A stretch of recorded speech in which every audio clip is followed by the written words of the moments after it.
remind you about the importance of school bus etiquette. This is how kids should act when riding on a school bus. Colorado State Patrol says if a bus driver is distracted by a misbehaving kid, this increases the risk of crashes. And your First Alert traffic reporter, Brian Sherrod, joins us live from CSP headquarters in Golden right now. And Brian, how you act on the school bus is how you should act when traveling in your parents' car, right?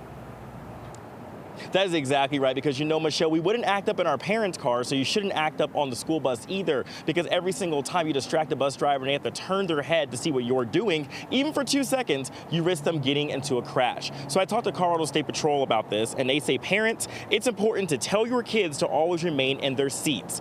Keep their hands, feet, and head inside of the bus at all times. Kids should keep their belongings out of the center walking aisle. This can become a safety hazard if the bus needs to brake. Never ever throw items inside or outside the bus. You risk putting your bus driver and other drivers at risk. And use your inside voice. The less distractions for the driver, the safer the trip. Everyone's ridden on a bus where the bus drivers had to look in that big rearview mirror and scream at a kid to tell them to stop bouncing off a wall or to sit down and be quiet. That takes that bus driver's eyes off the roadway, depending on the severity of the incident for a brief period of time. That's going to make it harder for them to react to whatever's going on in front of them.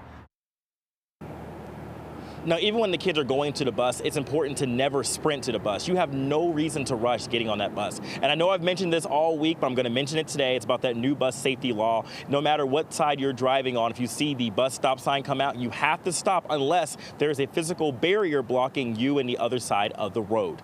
Live in Golden, Brian Sherrod covering Colorado First. So we all have to behave, Brian. It's a must. All right, thanks so much.